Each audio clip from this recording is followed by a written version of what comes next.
The Archival Discovery. Dr. Sarah Chen stood motionless in the crimson dust of Mars, her eyes fixed on the holographic readouts floating above her wrist computer. The seismic anomaly her team had been tracking for months had led them to this exact spot in Valles Marineris, but what they'd found defied explanation.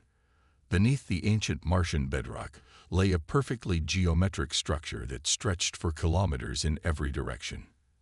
"Dr. Chen, you need to see this," called out Dr. James Rodriguez, her chief geologist. He stood at the edge of their preliminary excavation, his suit lights illuminating the impossibly smooth surface they'd uncovered.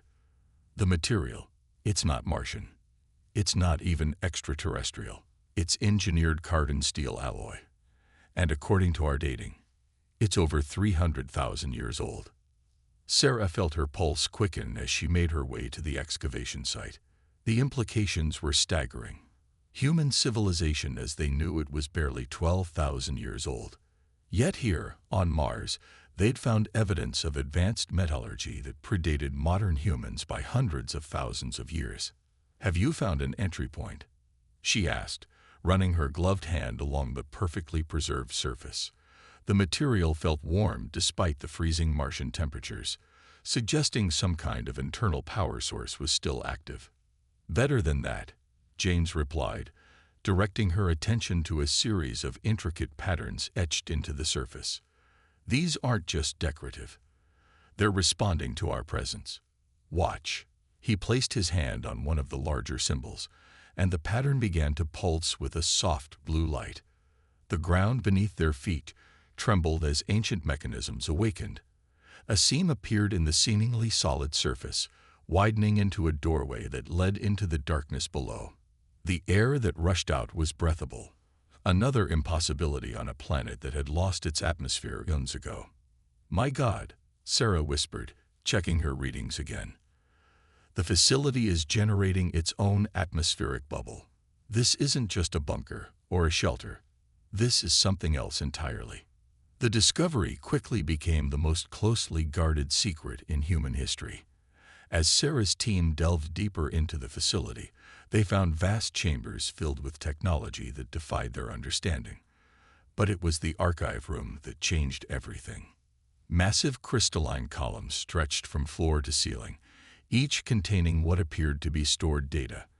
When they managed to interface their computers with the ancient systems, the truth began to emerge through fragments of recorded history and technical documentation. "This can't be right," Dr. Yuki Tanaka, their chief linguist and data analyst, said as she pored over the translations. "According to these records, this facility wasn't built by aliens. It was built by humans, our ancestors, but not just any humans. They're describing a civilization that existed hundreds of thousands of years ago, with technology far beyond our current capabilities." Sarah spent countless hours reviewing the data herself. The story it told was almost beyond belief. Long before recorded history, humanity had achieved technological advancement that made their current civilization look primitive by comparison. They had spread throughout the solar system, terraformed Mars, and established a thriving civilization across both planets. But something had happened, something catastrophic enough to force them to abandon everything they'd built and retreat to Earth. Before they left, they'd sealed away their knowledge in facilities like this one, leaving them as time capsules for their descendants to find when they were ready. The most troubling discovery came 3 weeks into their investigation. In a sealed chamber deep within the facility, they found a warning. The message was crystal clear, preserved through the centuries in multiple formats to ensure it would be understood. "To our descendants, what you have found is both a gift and a burden. The knowledge contained here is your inheritance, but it comes with a price. We sealed away our civilization not out of choice, but necessity. There are things in the dark between stars that must not be awakened. We drew their attention once before, and the cost was nearly the extinction of our species. We retreated, hid ourselves away, began again from nothing to give humanity a chance to survive and grow strong once more. But they are patient, and they are still out there. In finding this facility, you have taken the first step toward reclaiming your heritage. Use this knowledge wisely. Learn from our mistakes. And above all, be prepared. They will notice you again, and this time, you must be ready. Sarah sat in her makeshift office within the facility, surrounded by reports and data streams from their ongoing analysis. The implications of their discovery were simultaneously thrilling and terrifying. Humanity had not just evolved on Earth. They had risen, fallen, and risen again. And now they faced a choice. They could try to keep this discovery secret, or they could prepare humanity for what was coming. The decision was made for them 2 days later when their long-range sensors detected something entering the solar system. Multiple objects, moving at impossible speeds, decelerating as they approached Mars. They were about to have company, and Sarah had a sinking feeling that humanity's time of hiding in obscurity was about to come to an end. As she initiated the facility's automated defense protocols, ancient systems springing to life after hundreds of millennia of dormancy, she couldn't help but wonder if they were ready for what was coming. The warning left by their ancestors had been clear. Humanity's greatest challenge wasn't in discovering their true history, but in surviving what that discovery would attract. The facility's sensors tracked the approaching objects as they entered Mars orbit. Whether humanity was ready or not, first contact was about to be made. And this time, thanks to the legacy left behind by their forgotten ancestors, that wouldn't be going into it blind. The Awakening Protocol.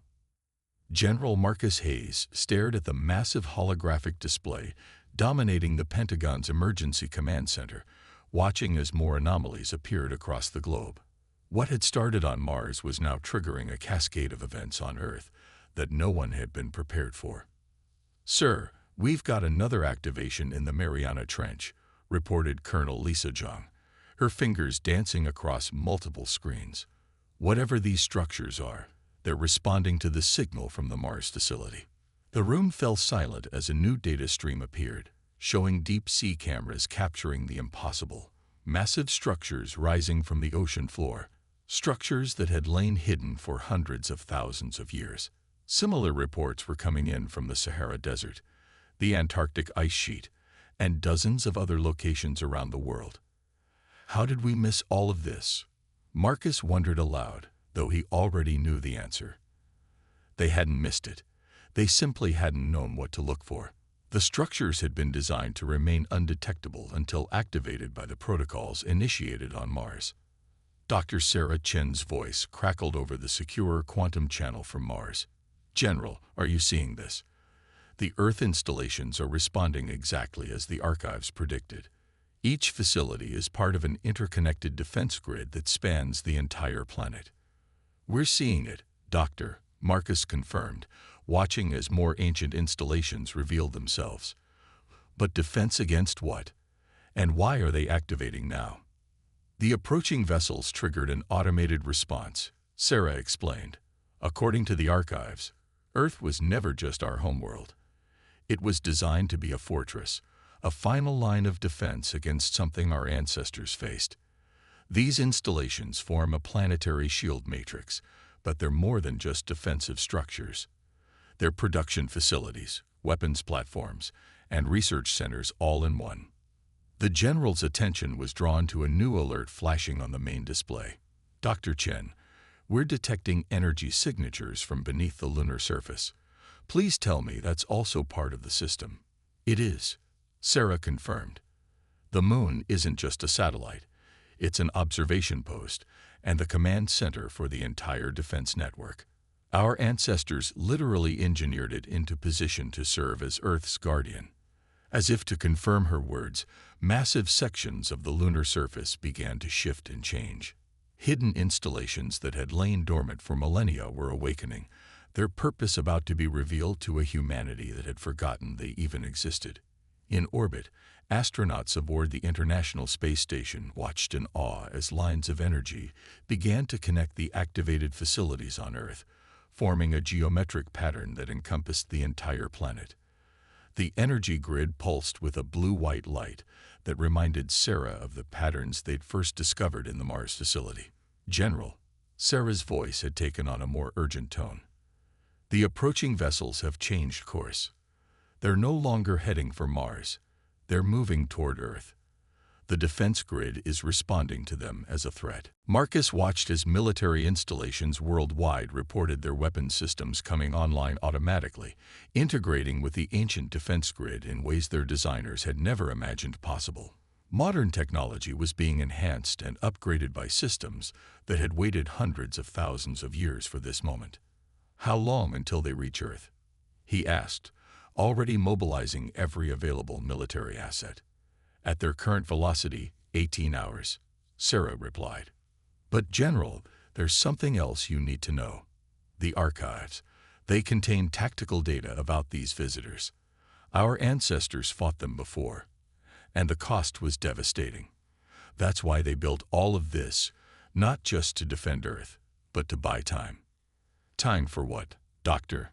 Time for humanity to remember who we really are. The defense grid isn't just a weapon. It's a key to unlocking our genetic memory. As it activates, people worldwide are going to start remembering things they never learned, skills they never trained for, knowledge that was encoded into our very DNA by our ancestors.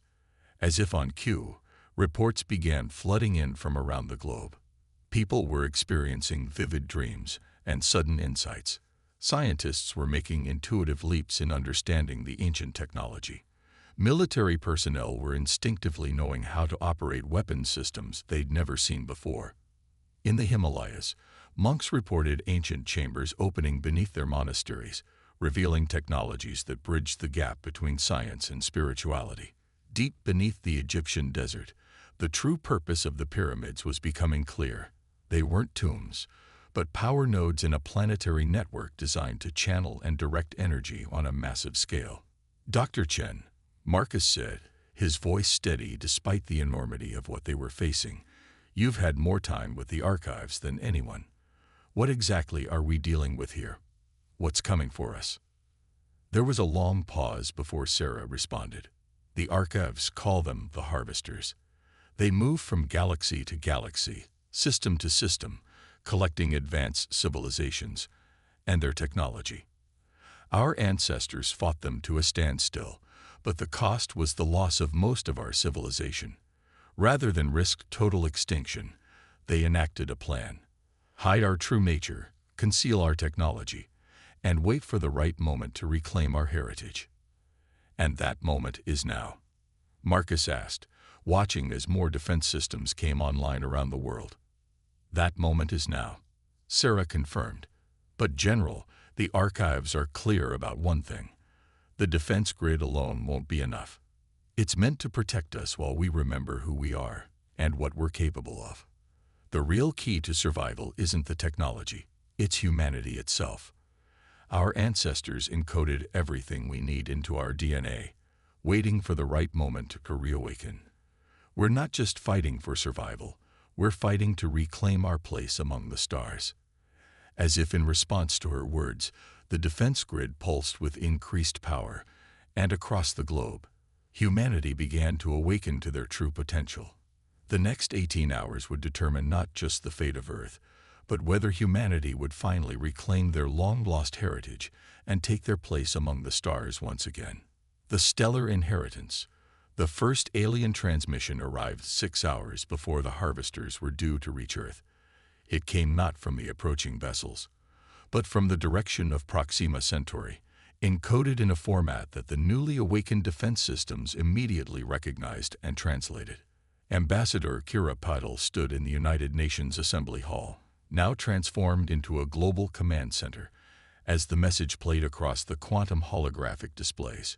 Children of the Architects, you have finally awakened. We are the Centaurian Conclave, and we have waited millennia for this moment. The harvesters approach, but you are not alone in this fight. More transmissions followed. From Sirius, from Ta Ceti, from dozens of nearby star systems. Each message expressed the same mixture of awe and relief. Humanity, it seemed, had never been alone. They had been watched, protected, and waited for. Dr. Sarah Chen's voice came through from Mars, where she was still working to decode more of the ancient archives. The signals match patterns described in the archives. These are the civilizations our ancestors helped seed throughout nearby space before they went into hiding. They've been maintaining a silent vigil, waiting for us to reawaken. In orbit above Earth, the defense grid continued to power up, its energy signatures now matched by similar activations throughout the solar system. Ancient installations on Venus, Mercury, and the moons of Jupiter and Saturn were coming online, revealing the true scope of what humanity's ancestors had built. The architects. Kira spoke the word with reverence. That's what they keep calling our ancestors. Why? Sarah's response came with the weight of revelation. Because that's what they were. The archives are clear now.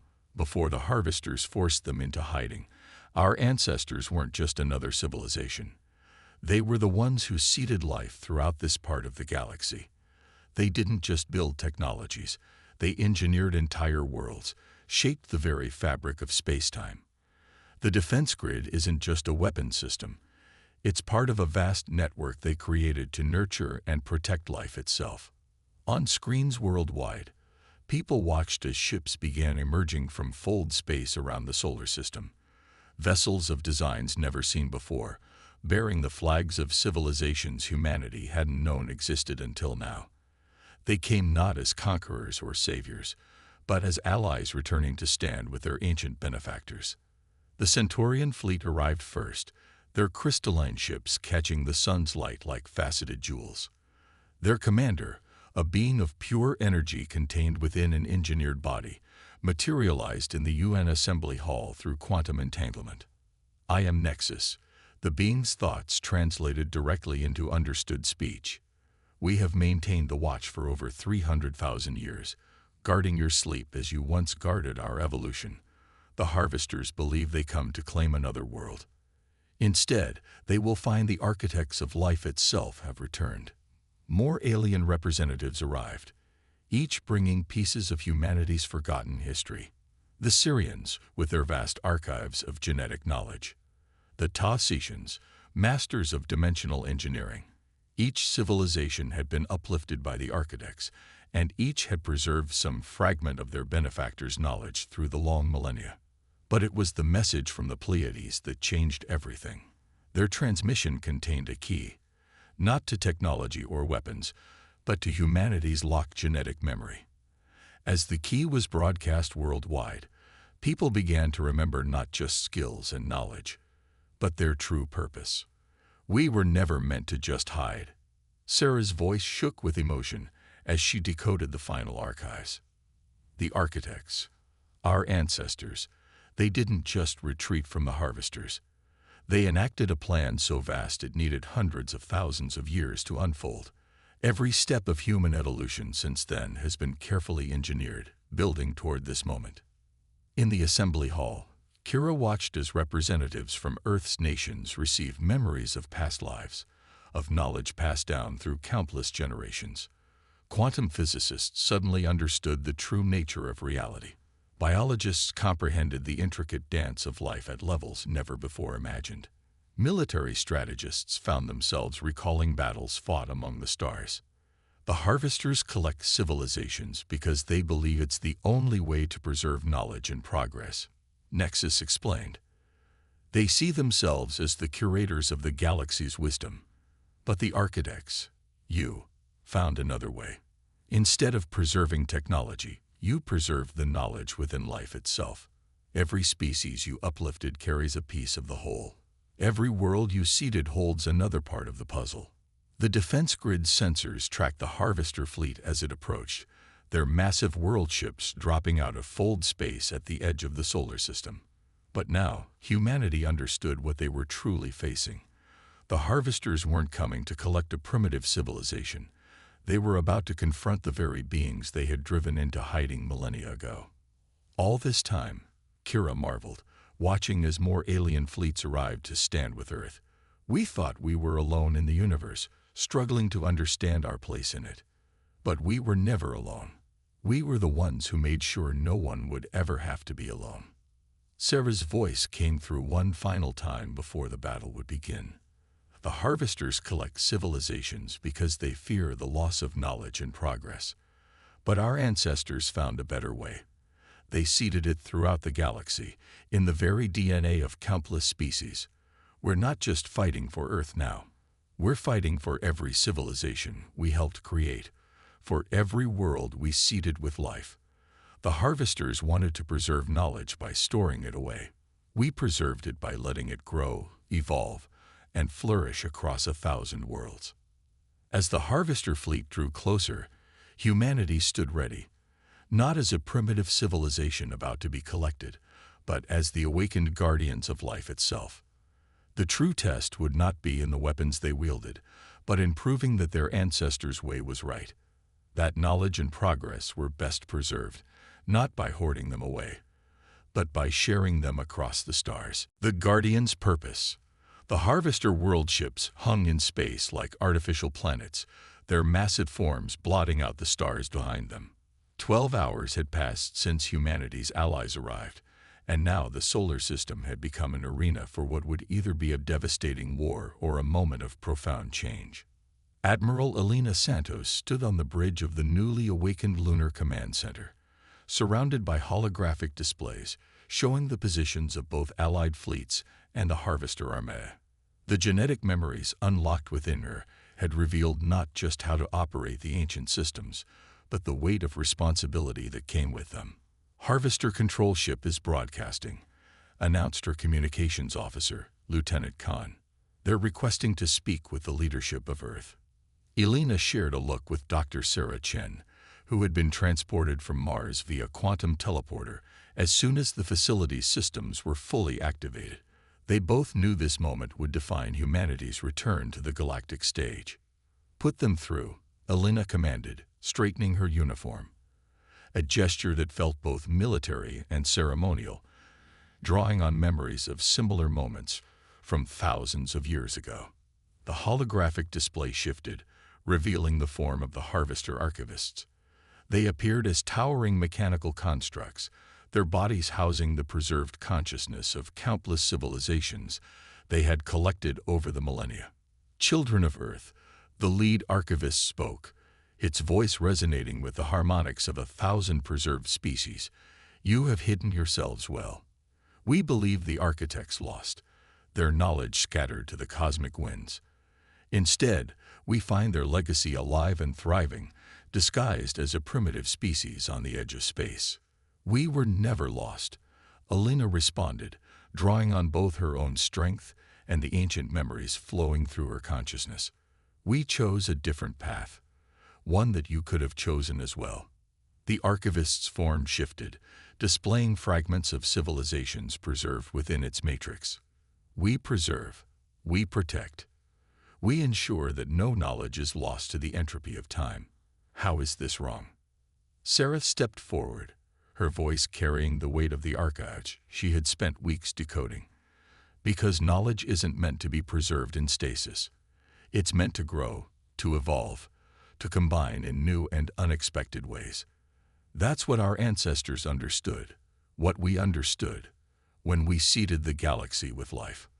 The Lunar Command Center's displays showed more of humanity's genetic memory awakening across Earth. Artists were creating works that bridged dimensional boundaries.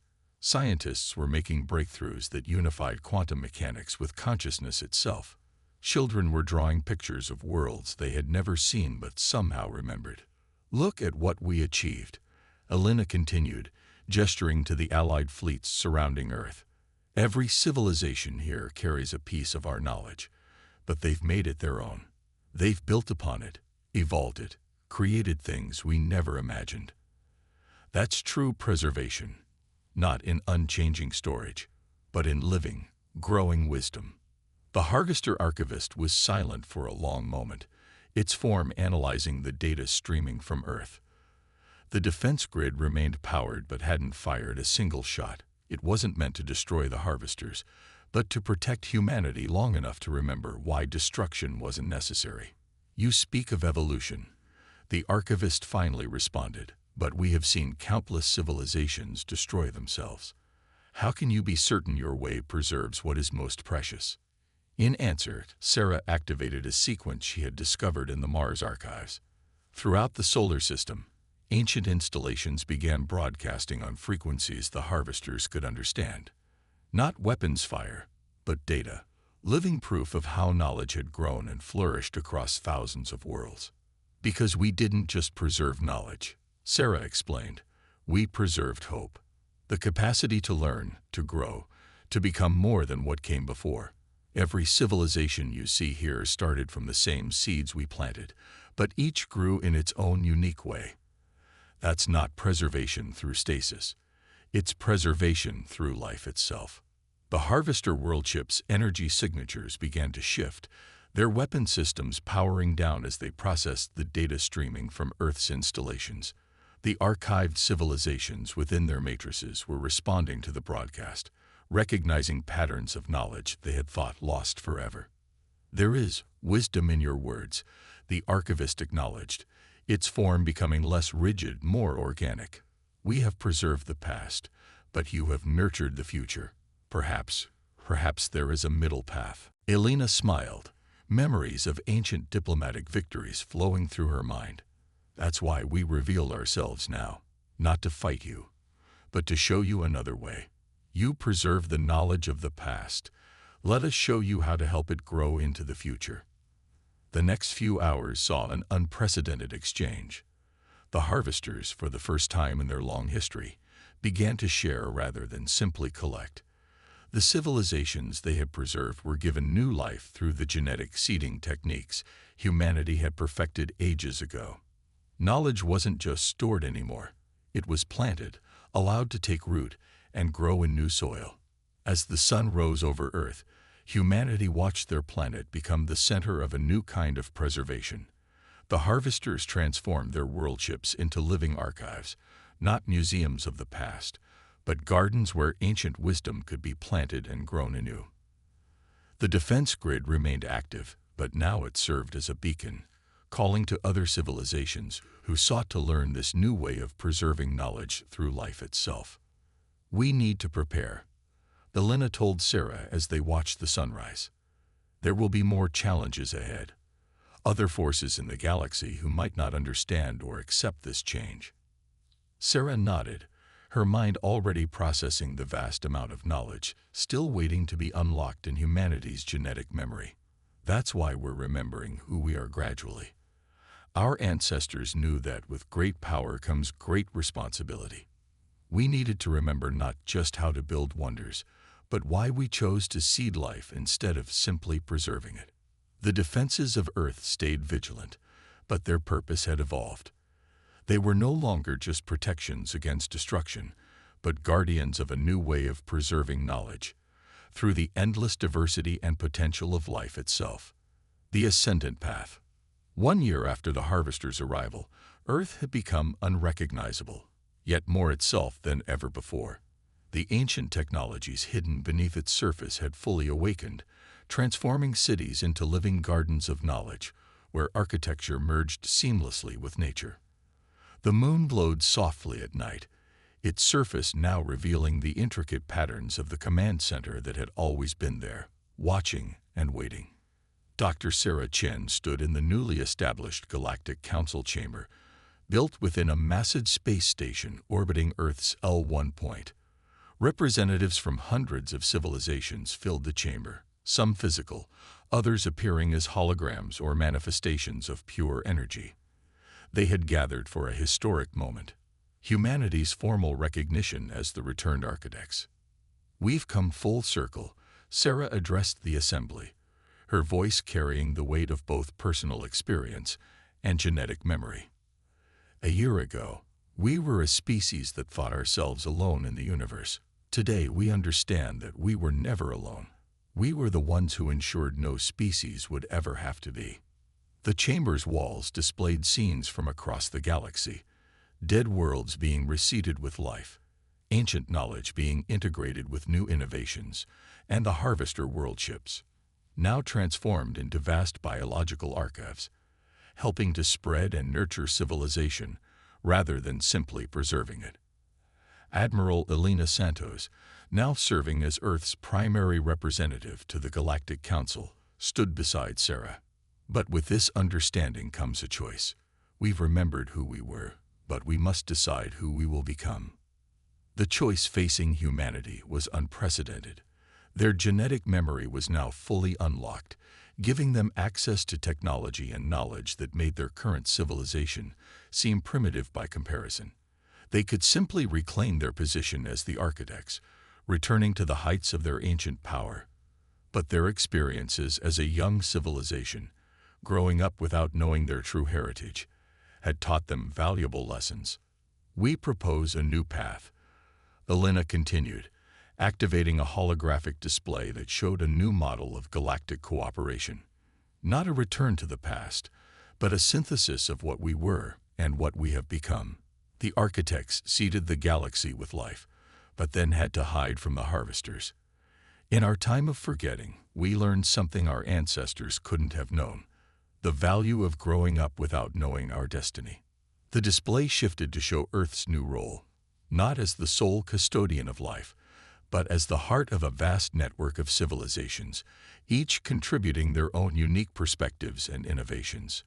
The harvesters had joined this network, their ancient mission of preservation transformed into one of cultivation. Humanity will not rule, Sarah explained. We will guide, not from above, but from alongside. Our technology, our knowledge, our very purpose will be shared, not hoarded. We remember being the architects, but we also remember what it was like to look up at the stars and dream. The changes were already visible throughout the solar system. Mars, once a dead world, was blooming again as ancient terraforming systems reactivated. But this time, the transformation incorporated input from dozens of alien species, creating an ecosystem more diverse than anything that had existed before. Venus was next, its harsh environment already beginning to shift as installations older than human civilization itself stirred to life. The gas giants' moons were becoming outposts of learning and research, where species from across the galaxy came together to share knowledge and build upon the foundations the architects had laid. But perhaps the most profound change was happening on Earth itself. Humans were adapting to their remembered knowledge, not by abandoning their current civilization, but by integrating it. Art, music, and culture flourished as people found ways to express both their human experiences and their ancient memories. Children were born carrying not just the genetic memory of the architects, but the potential to become something entirely new. The galaxy doesn't need the architects to return exactly as they were, Elena addressed the council. It needs what we have become, a species that remembers seeding the stars, but also remembers looking up at them in wonder. A civilization that carries the knowledge of gods, but the humility learned from believing ourselves alone in the universe. The council chamber erupted in a chorus of agreement expressed in 1,000 different ways. The decision was made.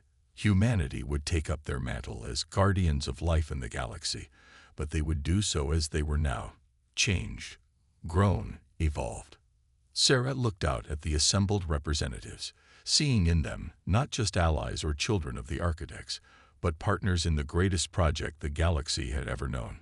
We choose to move forward, not back, to take what we were and what we have become, and forge something new. The architects seeded the galaxy with life. Now it's time for that life to grow in ways even they never imagined. As the council session ended, Sarah and Elena stood at the station's observation deck, watching Earth rotate below them. The planet glowed with the soft light of awakened technology, but also with the warm lights of human cities, a perfect blend of what they had been and what they had become. You know, Sarah said, a year ago I was digging in the Martian dust, trying to understand what we'd found. Now I understand that the greatest discovery wasn't the technology or the memories. It was learning that we never needed them to be great. They just showed us what we were already becoming. Elena nodded, watching as a group of harvester and human scientists boarded a ship bound for a distant star system, where they would work together to seed new life on worlds long thought dead. That's what makes us different from who we were before. The architects created life across the galaxy because they could. We'll do it because we remember what it was like to be that life, looking up at the stars and dreaming of reaching them. Above them, The vast network of ancient satellites merged with modern technology continued their eternal watch, not just over Earth, but over all the worlds where life was taking root and growing. Humanity had found their path forward, not as returning conquerors or distant gods, but as guardians who remembered both sides of creation, the power to seed the stars and the joy of reaching for them. The story of humanity's awakening was just beginning, but this time they would write it together with every species in the galaxy, creating a future that even the ancient architects could never have imagined.